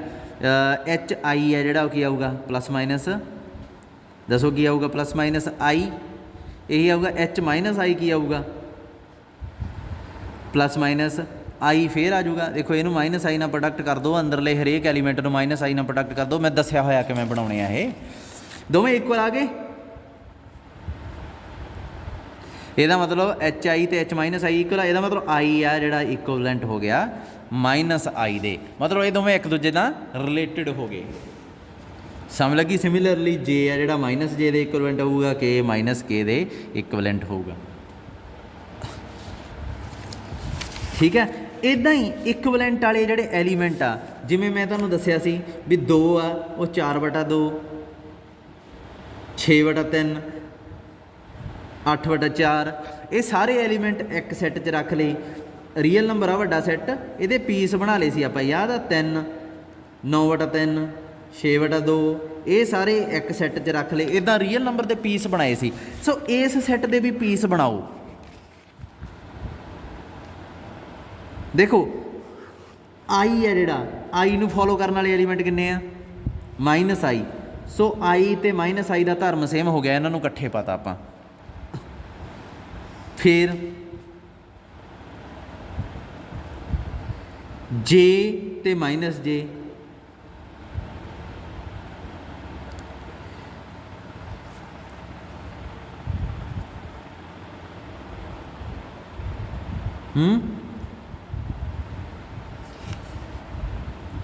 k ਤੇ -k ਹੋਰ ਕੀ ਰਹਿ ਗਿਆ। ਤੇ ਇੱਕ ਚੀਜ਼ ਹੋਰ ਆ ਰਾਜੇ, H1 ਤੇ H-1 ਇਹ ਇਕੁਅਲ ਆਉਣਗੇ ਨਾ। ਇਹਦੇ ਸਾਰੇ ਐਲੀਮੈਂਟ ਨੂੰ 1 ਨਾਲ ਪ੍ਰੋਡਕਟ ਕਰ ਦਿਓ, ਉਹੀ ਬਣ ਜਾਣਾ 1 -1 ਤੇ -1 ਨਾਲ ਜੇ ਪ੍ਰੋਡਕਟ ਕਰ ਦਈਏ ਫਿਰ ਸੇਮ ਆ। ਇਹਦਾ ਮਤਲਬ ਕੀ ਆ ਕਿ 1 -1 ਦੇ ਇਕੁਅਲੈਂਟ ਆ। ਸੋ 1 ਤੇ -1 ਇਕੱਠੇ ਆ ਗਏ। ਹੋਰ ਕੀ ਰਹਿ ਗਿਆ 1 2 3 4 5 6 7 8 ਪੂਰੇ ਐਲੀਮੈਂਟ ਹੋ ਗਏ। ਜਦੋਂ ਐਲੀਮੈਂਟ ਪੂਰੇ ਹੋ ਗਏ ਦੈਟ ਮੀਨਸ ਐਂਡ। ਹੁਣ ਧਿਆਨ ਨਾਲ ਦੇਖੋ, ਆਹ ਜਿਹੜਾ ਸੈੱਟ ਆ ਪਹਿਲਾ, ਇਹਦੇ 'ਚ i ਦੇ ਪਿੱਛੇ ਪਿੱਛੇ ਆ ਐਲੀਮੈਂਟ ਆਇਆ। ਸੋ ਇਹਨੂੰ ਕਿਹਾ ਜਾਊਗਾ class of i। This is class of i, this is class of j, ਕਿਉਂਕਿ j ਨੂੰ ਫੋਲੋ ਕਰਦਾ -j ਪਿੱਛੇ ਆ ਗਿਆ। ਇਹਨੂੰ ਕਲਾਸ ਆਫ 1, ਇਹਨੂੰ ਕਲਾਸ ਆਫ k। ਵੈਸੇ ਆਹ ਨਾਮ ਰੱਖਿਆ ਜਾਂਦਾ ਹੁੰਦਾ ਰਿਲੇਸ਼ਨ 'ਚ। ਜਿਵੇਂ ਆਹ ਰੀਅਲ ਨੰਬਰ ਆ, ਇਹਨੂੰ ਕਹਾਂਗੇ ਕਲਾਸ ਆਫ 2, ਇਹਨੂੰ ਕਹਾਂਗੇ ਕਲਾਸ ਆਫ 3। ਬਾਕੀ ਐਲੀਮੈਂਟ ਉਹਦੇ ਪਿੱਛੇ ਪਿੱਛੇ ਆ ਗਏ। ਤੁਸੀਂ ਕਹੋਗੇ ਨਹੀਂ ਜੀ ਅਸੀਂ ਤਾਂ ਇਹਨੂੰ ਕਲਾਸ ਆਫ 6/3 ਕਹਿਣਾ, ਤਾਂ ਕਹਿ ਲਓ ਕਲਾਸ ਆਫ 6/3 ਵੀ ਕਹਿ ਲਓ। ਇਹਦੇ 'ਚ ਹਰੇਕ ਐਲੀਮੈਂਟ ਨੂੰ ਬਰਾਬਰੀ ਦਾ ਅਧਿਕਾਰ ਮਿਲਦਾ। ਇਹਦੇ 'ਚ ਵੀ ਕਲਾਸ ਆਫ -i ਵੀ ਇਹਨੂੰ ਕਹਿ ਸਕਦੇ ਹੋ ਤੁਸੀਂ। ਪ੍ਰੋਬਲਮ ਇਜ਼ ਦੈਟ ਕਿ ਇੱਥੇ ਇਸ ਸੈੱਟ ਦੇ ਵੱਲ ਧਿਆਨ ਨਾਲ ਦੇਖੋ, ਇਹ ਤੁਹਾਨੂੰ ਕੀ ਲੱਗ ਰਿਹਾ, ਇਹ ਤੁਹਾਨੂੰ HI ਨਹੀਂ ਲੱਗ ਰਿਹਾ ਜਾਂ H-i, ਪਰ ਆਪਾਂ ਇੱਕ ਵਾਰੀ ਉਹ ਨਾਂ ਦੇਣਾ ਸੀ। ਸੋ ਇਹ ਤਾਂ HI ਆ। ਜੇ ਇਹਦੇ ਵੱਲ ਧਿਆਨ ਦਿਓ ਕਲਾਸ ਆਫ J ਵੱਲ, ਇਹ ਤੁਹਾਨੂੰ HJ ਨਹੀਂ ਲੱਗੀ ਜਾਂਦਾ। ਤੇ ਕਲਾਸ ਆਫ K ਵੱਲ 1 ਵੱਲ ਧਿਆਨ ਰੱਖੋ ਤਾਂ ਇਹ H ਨਹੀਂ H1। ਕਲਾਸ ਆਫ K ਵੱਲ ਧਿਆਨ ਦਿਓ ਤਾਂ ਇਹ ਤੁਹਾਨੂੰ HK ਨਹੀਂ ਲੱਗ ਰਿਹਾ। H ਨੂੰ ਦੇ ਐਲੀਮੈਂਟ ਨੂੰ K ਨਾਲ ਪ੍ਰੋਡਕਟ ਕਰੋ, +-k ਹੀ ਬਣ ਜਾਣਾ। ਸੋ ਇਹਦਾ ਮਤਲਬ ਕਿ ਕਲਾਸ ਆਫ A ਆ ਨਾ ਜਿਹੜਾ, ਇਹ ਅਸਲ 'ਚ HA ਦੇ ਬਰਾਬਰ ਆ। ਸੋ ਠੀਕ ਆ, ਫਿਰ ਮਸਲਾ ਹੱਲ ਹੋ ਗਿਆ। ਆਪਣਾ ਜਿਹੜਾ ਗਰੁੱਪ ਆ ਇਹ ਫਿਲਹਾਲ ਇਹਨਾਂ ਕਲਾਸਾਂ 'ਚ ਟੁੱਟਿਆ ਸੀਗਾ, class of A, class of B ਤੇ class of C, class of D, class of E। ਪਰ ਫਾਇਦਾ ਕੀ ਹੋਇਆ, ਜਿਹੜਾ ਕਲਾਸ ਆਫ A ਆ ਉਹ ਕੀ ਹੈ HA ਦੇ ਬਰਾਬਰ ਆ, ਕਲਾਸ ਆਫ C HC ਦੇ, B HB ਦੇ, D HD ਦੇ, E HE ਦੇ। ਸੋ ਇਹ ਤਾਂ ਫਾਇਦਾ ਹੋ ਗਿਆ ਆਪਾਂ ਨੂੰ। ਇਹਦਾ ਮਤਲਬ ਪਹਿਲਾਂ ਜਿਹੜਾ ਆਪਾਂ ਬ੍ਰੇਕ ਕਰਦੇ ਸੀਗੇ ਗਰੁੱਪ, ਹੁਣ ਵੀ ਉਸੇ 'ਚ ਹੀ ਟੁੱਟ ਰਿਹਾ। ਤੇ ਤੋੜ ਕੌਣ ਰਿਹਾ, ਇਹ ਰਿਲੇਸ਼ਨ। ਬਸ ਇੱਕ ਰਿਲੇਸ਼ਨ ਬਣਾਓ ਤੇ ਸਾਰਾ ਸੈੱਟ ਤੋੜ ਦਿਓ। ਹਰੇਕ ਸੈੱਟ ਦੀ ਕਲਾਸ ਆ ਜਿਹੜੀ ਕੀ ਹੋਊਗੀ HA HB HC HD HE, right cosets. So ਆਪਣੇ ਕੋਲੇ ਗਰੁੱਪ ਨੂੰ ਤੋੜਨ ਦੇ ਕਿਹੜੇ ਕਿਹੜੇ ਤਰੀਕੇ ਆ। ਦੇਖੋ ਗਰੁੱਪ ਨੂੰ ਤੋੜੇ ਬਿਨਾਂ ਪੜ੍ਹਿਆ ਨਹੀਂ ਜਾ ਸਕਦਾ, ਇੰਨੀ ਚੀਜ਼ ਸਮਝਦੇ ਹੋ। मैं अगे भी एग्जाम्पल दी थी, मान लो कोई कहता भी तुहाडे सारे कॉलेज के जिन्ने भी स्टूडेंट आ असी सर्वे करना चाहुंदे आ भी स्टूडेंट का बिहेवियर किहो जिहा। मैं कहूँगा ऐ बई ऐं तो नहीं तोड़िया जाना इनू, सॉरी ऐं तो नहीं बिहेवियर जानिया जाना, तुसीं क्लास वाइज बिहेवियर जान लो किवें, वो कहणगे। मैं कहूँगा इनू क्लासां वाइज ब्रेक कर लो सारे कॉलेज नूं, एक नूं BSc first year non medical, दूसरे नूं मैडिकल, फिर क्लास दूसरी किहड़ी आ तुहानूं समझा भी देना। ये तुहाडा कॉलेज आ मान लो C,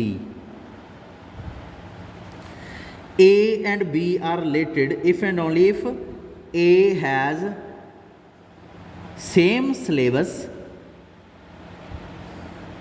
to study as that of B। A कोल ਉਹੀ ਸਿਲੇਬਸ ਆ ਪੜ੍ਹਨ ਨੂੰ ਜੋ B ਕੋਲ ਆ। ਸੋ ਇਸ ਆਧਾਰ ਤੇ ਆਪਾਂ ਕਲਾਸਾਂ ਬਣਾਉਣ ਲੱਗੇ ਆ। ਸਭ ਤੋਂ ਪਹਿਲਾਂ A ਕੋਲੇ A ਦਾ ਸਿਲੇਬਸ ਹੋਊਗਾ, ਉਹ ਤਾਂ ਪਤਾ ਹੀ ਹੈ। ਇਹ ਤਾਂ ਯਾਰ ਸਭ ਤੋਂ ਬਕਵਾਸ ਲੱਗਦੀ ਹੁੰਦੀ ਹੈ ਮੈਨੂੰ ਚੀਜ਼। ਖੁਦ ਬੰਦਾ ਤਾਂ ਆਪਣੇ ਆਪ ਨਾਲ ਰਿਲੇਟਡ ਹੁੰਦਾ ਹੀ ਆ। ਇਹ ਪ੍ਰੋਪਰਟੀ ਪਤਾ ਨਹੀਂ ਕਿਉਂ ਪਾਈ ਆ, ਕਿਹੜਾ ਬੰਦਾ ਆਪਣੇ ਖੁਦ ਨਾਲ ਰਿਲੇਟਡ ਨਾ ਹੋਊਗਾ। ਤੁਸੀਂ ਕਹੋਗੇ ਸਰ ਇਹ ਤਾਂ ਸਿੱਧੀ ਜੀ ਗੱਲ ਹੈ, ਇਹ ਤਾਂ ਹੋਊਗਾ ਹੀ, ਪਰ ਨਹੀਂ, ਇਹ ਇੰਨੀ ਬਕਵਾਸ ਨਹੀਂ। ਜੇ ਰਿਲੇਸ਼ਨ ਆ ਹੋਵੇ, A ਖੁਦ A ਤੋਂ ਛੋਟਾ नहीं हो सकता ना। सो मैथेमैटिकली बहुत चीज़ां जड़ियाँ ऊँ लगदियां भी इहदा होऊगा यार, पर वो हुंदा नहीं। ए तो छोटा नहीं, ए तो वड्डा नहीं, ठीक है। सो प्रॉब्लम आ सकती है इत्थे, पर इत्थे नहीं आ रही क्योंकि ए ने उही सिलेबस पढ़ना जिहड़ा ए ने पढ़ना। सो इत्थे तां सीधी जी गल आ। सिमेट्रिक ए कोल B वाला सिलेबस आ, दैन B कोल A वाला होऊगा 100%। जे A उही सिलेबस पढ़ रहा है जो B पढ़ रहा, तो दैट मीनस B उही पढ़ रहा जो A पढ़ रहा। ये तो जिग जैग जा सीधी जी बुझारत जी बन गई, पर है तो सही है। जे A B वाला सिलेबस पढ़ रहा तो ओबवियसली B A वाला पढ़ रहा।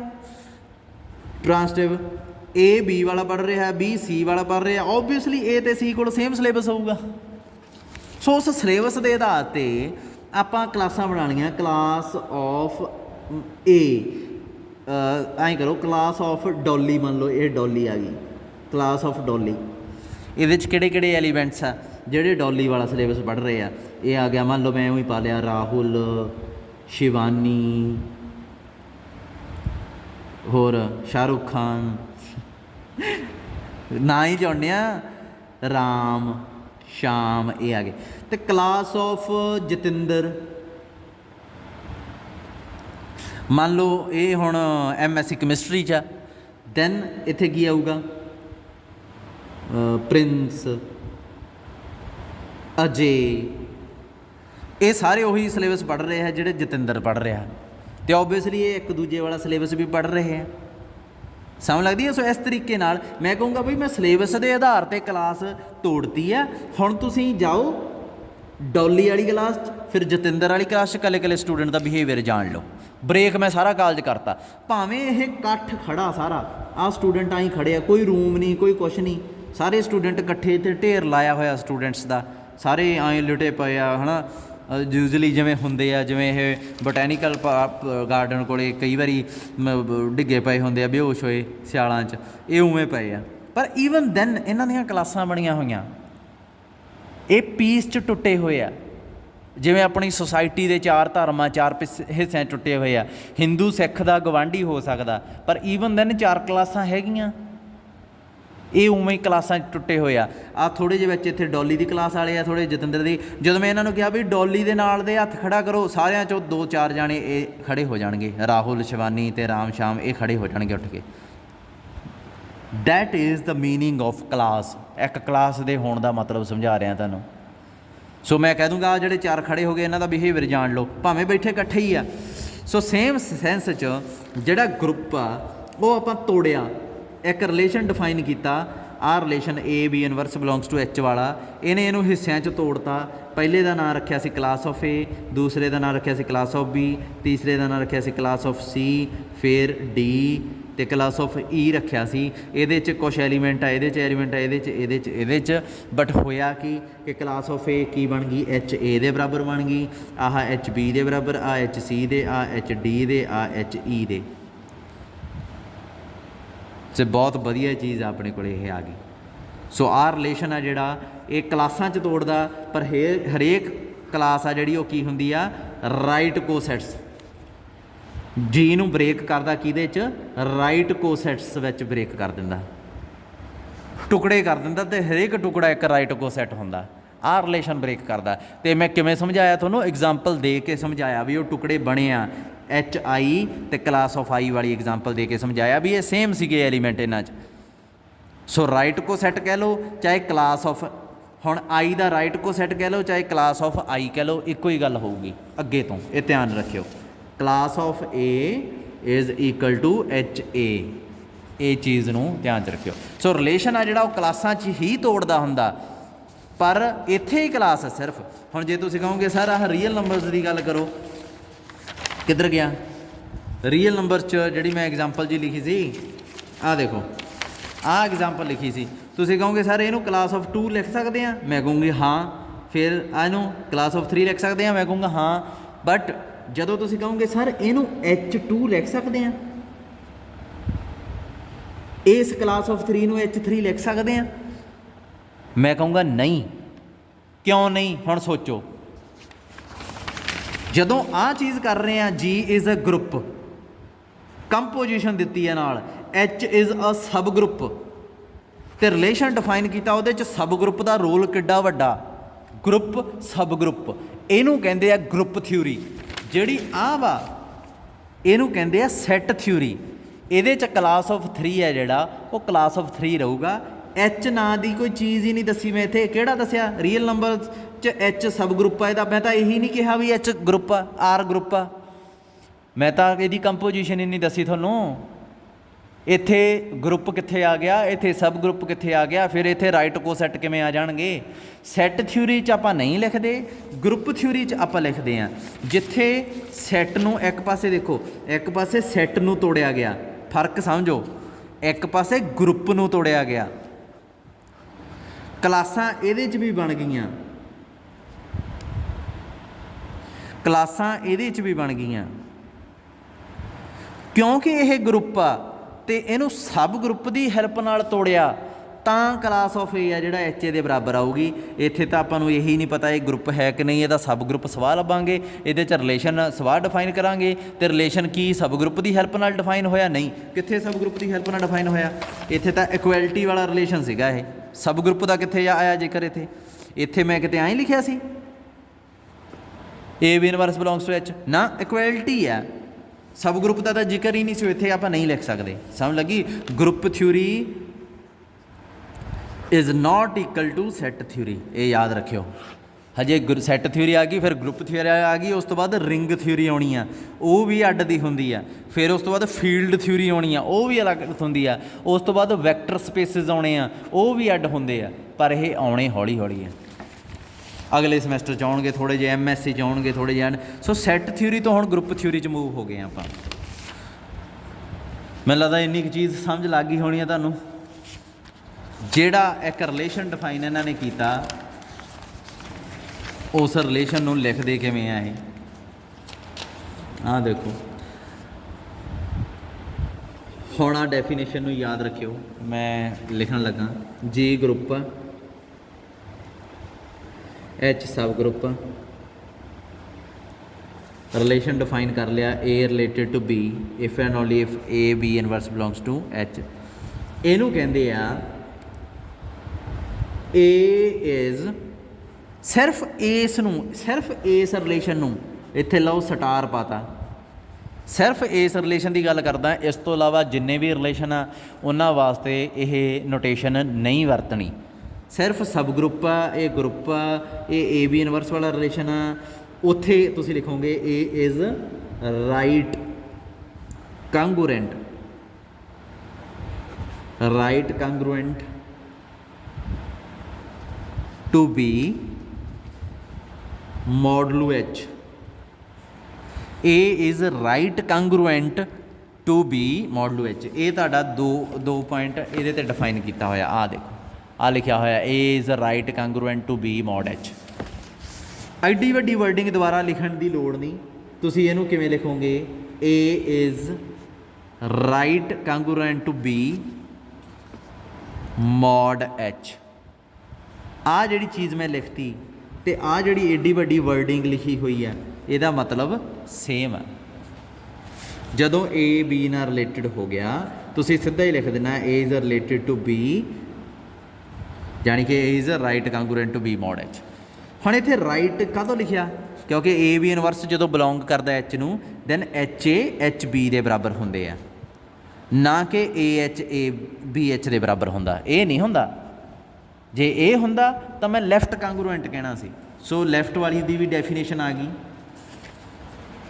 100 ਪੇਜ ਦੇ ਉੱਪਰ ਬਿਲਕੁਲ ਸ਼ੁਰੂ 'ਚ ਲਿਖੀ ਹੋਈ ਆ ਉਹਨੇ।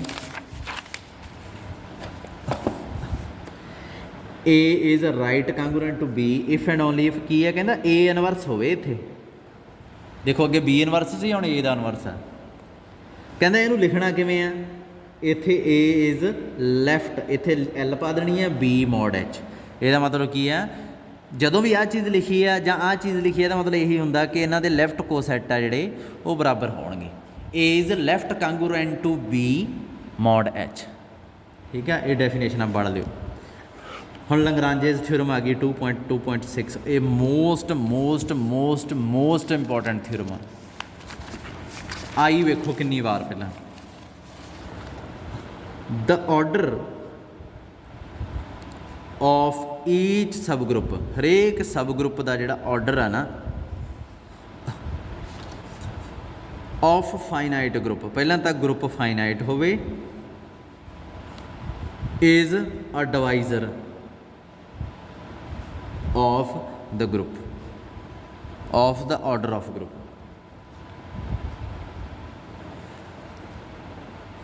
मतलब order of each subgroup, हरेक सब group ਦਾ order ਆ ਜਿਹੜਾ is a divisor of the order of group, group ਦੇ order ਨੂੰ divide ਕਰੂਗਾ। मतलब ਕੀ ਆ ਕਿ order of H ਜਿਹੜਾ ਇਹ divide ਕਰੂਗਾ order of G ਨੂੰ। ਆਹ ਥਿਊਰਮ ਆ ਬਸ। ਸ਼ਰਤ ਇਹ ਆ ਵੀ order of G ਕੀ ਹੋਵੇ? ਫਾਈਨਾਈਟ। ਕਿਉਂ? ਕਿਉਂਕਿ ਜੇ ਇੱਥੇ ਇਨਫਿਨਿਟੀ ਲਾਤੀ, ਜਿਵੇਂ 2 ਡਿਵਾਈਡ ਕਰਦਾ ਇਨਫਿਨਿਟੀ ਨੂੰ, ਇਹ ਸੋਹਣਾ ਨਹੀਂ ਨਾ ਲੱਗਦਾ। ਨਹੀਂ ਕਰਦਾ ਹੁੰਦਾ ਨਾ ਇਨਫਿਨਿਟੀ ਨੂੰ, ਕੋਈ ਕੌਣ ਡਿਵਾਈਡ ਕਰੂਗਾ? ਪਰਮਾਤਮਾ ਉਹ। ਸੋ ਫਾਈਨਾਈਟ ਹੈ ਜਿਹੜਾ ਇਹ ਗਰੁੱਪ ਹੋਣਾ ਚਾਹੀਦਾ। ਓਬਵੀਅਸਲੀ ਫਿਰ ਜਦੋਂ H G 'ਚ ਕੰਟੇਨ ਕਰਦਾ, ਜੇ G 'ਚ ਹੀ 10 ਐਲੀਮੈਂਟ ਆ ਤਾਂ H 'ਚ ਵੱਧ ਤੋਂ ਵੱਧ 10 ਹੋ ਸਕਦੇ ਆ, ਘੱਟ ਹੀ ਹੋਣਗੇ। ਸੋ ਇਹਦਾ ਮਤਲਬ ਇਹ ਵੀ ਫਾਈਨਾਈਟ ਹੀ ਹੋਊਗਾ, ਇਨਫਿਨਿਟੀ ਤਾਂ ਨਹੀਂ ਹੋ ਸਕਦਾ, ਹੈ ਨਾ। ਸੋ ਇਹ ਚੀਜ਼ ਆਪਾਂ ਪ੍ਰੂਵ ਕਰਨੀ ਹੈ। ਕਿਵੇਂ ਪ੍ਰੂਵ ਕਰੀਏ? ਸਬ ਗਰੁੱਪ ਮੰਨ ਲੈਂਦੇ ਹਾਂ ਬਸ। ਇਹ ਆਖਰੀ ਥਿਊਰਮ ਅੱਜ ਦੀ। Proof let G be a group of finite order n, let H be subgroup of G such that order of H ਵੀ ਮੰਨਣਾ ਪੈਣਾ ਕੁਛ, ਉਹ M ਮੰਨ ਲੈਂਦੇ ਹਾਂ। ਹੁਣ H ਦਾ ਆਰਡਰ ਕੀ ਹੈ? M। G ਦਾ ਆਰਡਰ ਕੀ ਹੈ? N। ਪ੍ਰੂਵ ਕੀ ਕਰਨਾ ਆਪਾਂ? ਟੂ ਪ੍ਰੂਵ ਕਿ M ਡਿਵਾਈਡ ਕਰਦਾ N ਨੂੰ। ਬਸ ਇੰਨੀ ਕੁ ਚੀਜ਼ ਕਰਨੀ। ਸੋ ਇੱਥੇ ਇੱਕ ਚੀਜ਼ ਮੈਂ ਇੱਥੇ ਨੋਟ ਕੀਤੀ, ਕਿਧਰ ਪੇਜ ਹੀ ਬੜੇ ਭਰ ਗਏ, ਕਿ ਮੰਨ ਲਓ ਲੈਟ H 'ਚ ਐਲੀਮੈਂਟ ਕਿੰਨੇ ਆ? M ਕਿਹਾ ਨਾ ਮੈਂ ਸਾਰੇ ਐਲੀਮੈਂਟ ਮੰਨ ਲਏ H M B। ਦ M ਡਿਸਟਿੰਕਟ, ਸਾਰੇ ਅਲੱਗ-ਅਲੱਗ ਡਿਸਟਿੰਕਟ ਐਲੀਮੈਂਟਸ ਆ ਆਫ H। ਇਹ H ਦੇ ਸਾਰੇ ਡਿਸਟਿੰਕਟ ਐਲੀਮੈਂਟ ਮੰਨ ਲਏ। M ਸੀ ਨਾ ਕੁੱਲ, ਇਹ M ਦੇ M ਆਪਾਂ ਮੰਨ ਲਏ। ਠੀਕ ਆ। ਹੁਣ ਮੈਂ ਰਾਈਟ ਕੋਸੈਟ ਇੱਕ ਬਣਾਉਣ ਲੱਗਾ। Let A belongs to G, then ਆਪਣੇ ਕੋਲੇ HA ਕੀ ਹੋਊਗਾ? ਰਾਈਟ ਕੋਸੈਟ। H1 ਨਾਲ A ਪ੍ਰੋਡਕਟ ਕਰਤੀ, ਫਿਰ H2 ਨਾਲ A ਕਰਤੀ, ਇੱਦਾਂ ਹੀ ਸਾਰੇ ਐਲੀਮੈਂਟ ਇਹਦੇ ਬਣਾ ਲਏ। ਠੀਕ ਆ। ਹੁਣ ਆਪਾਂ ਦੇਖਣਾ ਵੀ ਇਹਦੇ 'ਚ ਐਲੀਮੈਂਟ ਕਿੰਨੇ ਆ। ਤੁਸੀਂ ਕਹੋਗੇ ਸਰ ਦਿਸੀ ਤਾਂ ਜਾਂਦਾ 1 2 3 M। ਨਹੀਂ, ਹੋ ਸਕਦਾ ਕਿ ਕੋਈ 2 ਐਲੀਮੈਂਟ ਇੱਕ ਦੂਜੇ ਦੇ ਬਰਾਬਰ ਹੋ ਗਏ ਹੋਣ, ਜਿਵੇਂ 3 ਦੂਣੀ 6 ਅਤੇ 6 ਏਕਮ 6 ਬਣ ਜਾਂਦਾ ਹੁੰਦਾ। ਇਹ ਅੱਡਾ, ਇਹ ਅੱਡਦਾ, ਇਹ ਅੱਡਦਾ, ਇਹ ਅੱਡਦਾ, ਚਾਰੇ ਐਲੀਮੈਂਟ ਅੱਡਦੇ ਆ, ਪਰ ਪ੍ਰੋਡਕਟ ਕਰਨ ਦੇ ਬਾਅਦ ਤਾਂ ਸੇਮ ਆਈ ਜਾਂਦੇ ਆ। ਇੱਥੇ ਹੋ ਸਕਦਾ ਕਿ ਸੇਮ ਐਲੀਮੈਂਟ ਬਣ ਜਾਣ। ਸੋ ਆਪਾਂ ਨੂੰ ਚੈੱਕ ਕਰਨਾ ਪਊਗਾ। HA ਇਹ ਕਹਿੰਦਾ ਦੇਖੋ HA has M distinct element. ਇਹਨੇ ਲਿਖ ਵੀ ਦਿੱਤਾ, ਕਹਿੰਦਾ ਡਿਸਟਿੰਕਟ ਮੈਂਬਰਸ ਆ ਇਹਦੇ 'ਚ। ਕਹਿੰਦਾ ਕਿਉਂ? ਕਹਿੰਦਾ ਮੈਂ ਇਹ ਗੱਲ ਕਿਉਂ ਲਿਖੀ? ਸਿੰਸ ਕਹਿੰਦਾ ਜਦੋਂ ਮੈਂ ਦੋਵਾਂ ਨੂੰ ਬਰਾਬਰ ਰੱਖਦਾ एच आई कोई भी एलीमेंट ये चक्या, एच जे कोई भी एलीमेंट ये चक्या, दैन की होंदा कहंदा आई ते जे कहंदा मैं जो मर्जी मान ले, पर आई ते जे एक दूजे के बराबर ना होण। डिस्टिंक्ट मतलब कि दोवें एक आ चक लिया, एक आ चक लिया, इत्थे 1 है इत्थे 2 है, फिर इत्थे आई ते इत्थे जे लेना पऊगा, दोवें अड्ड अड्ड दे लेने पैणगे, जिवें 1 ते 2 अड्ड अड्ड दे आ। कहंदा जदों जदों मैं इहनूं आए रखदा दैन की आ जांदा मेरे कोले एच आई ते एच जे बराबर आ जांदा, ए ना कट्टिया जांदा by right cancellation law. Right cancellation नाल इह कट्टे जांदे आ, विच इज़ नॉट पॉसीबल क्योंकि आप लिखिया भी ये सारे डिस्टिंक्ट आ, तो 2 एच आई तो एच जे किमें बराबर हो सकते हैं, विच इज़ कंट्राडिक्शन। कहते बराबर तो हो ही नहीं सकते, फिर कंट्राडिक्शन क्यों आई, इन्होंने दोनों बराबर मन्निया सी, ਇਹਦਾ मतलब इन्हों चो ਜਿਹੜੇ दो मर्जी चक लो अड्ड दे ही बनणगे। ये देयरफॉर की आ गया H A has M elements, distinct elements.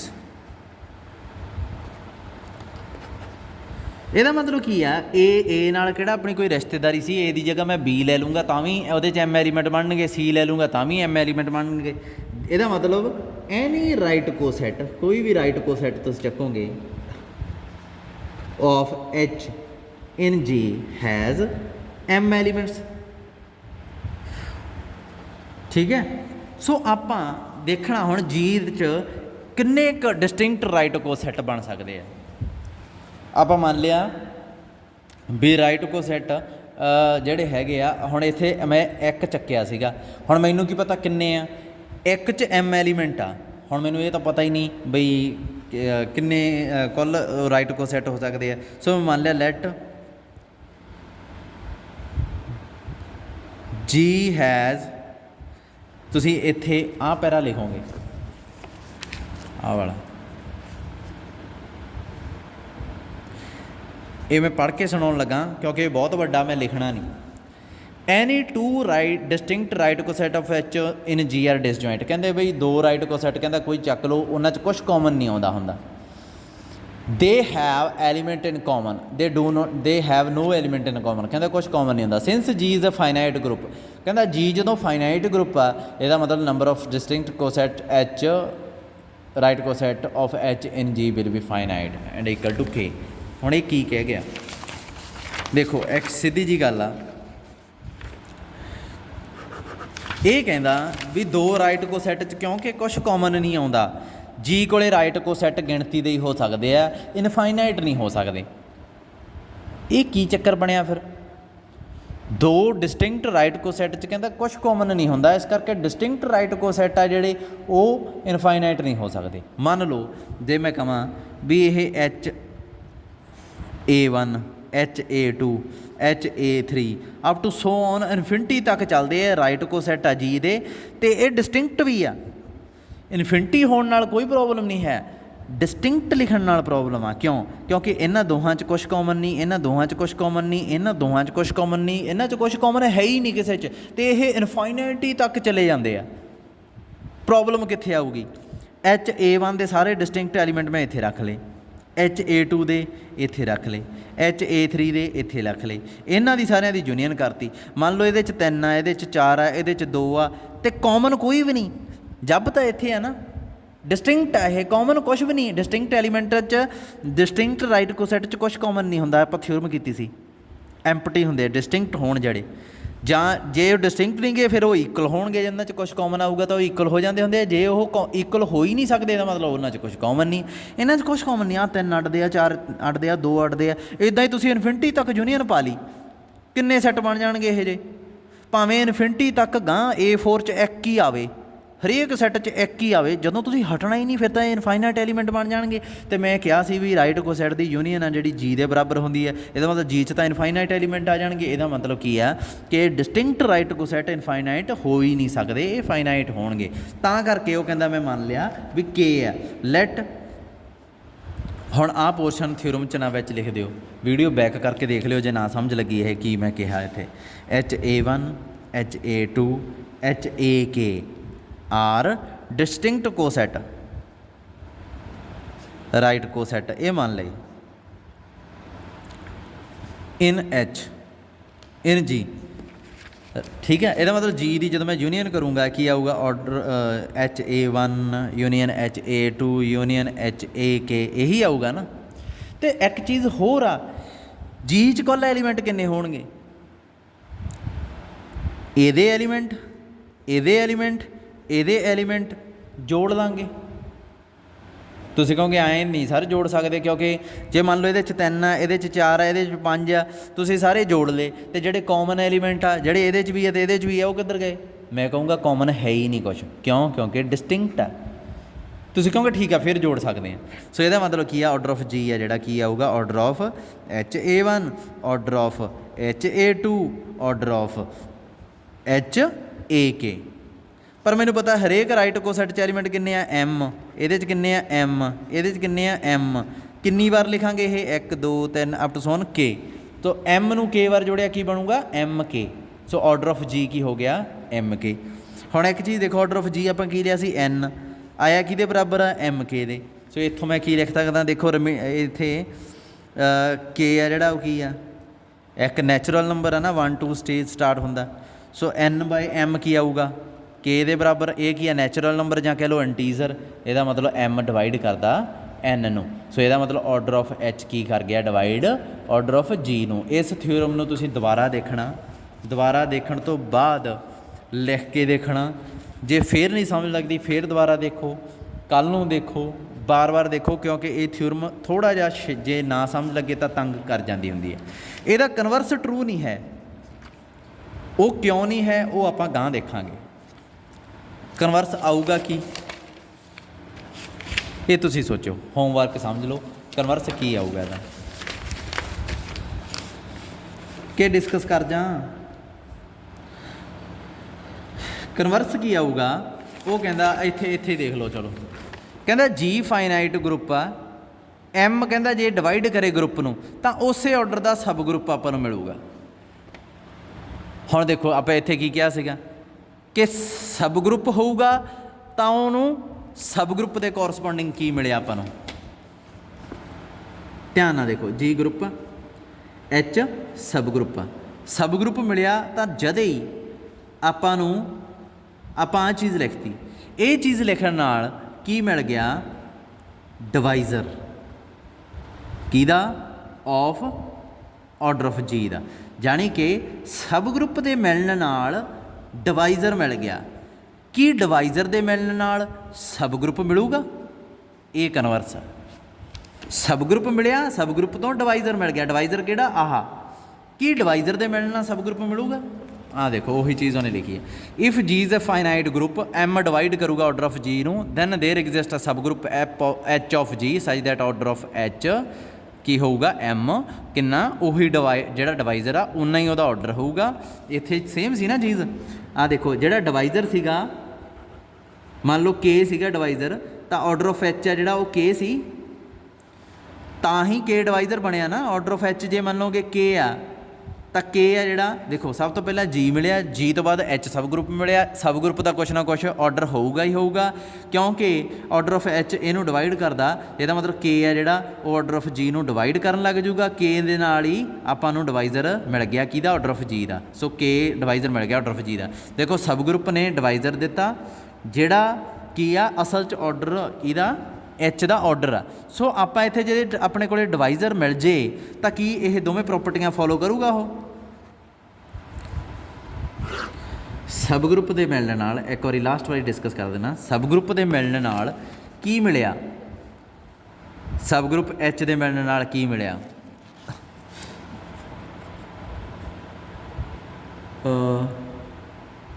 Divisor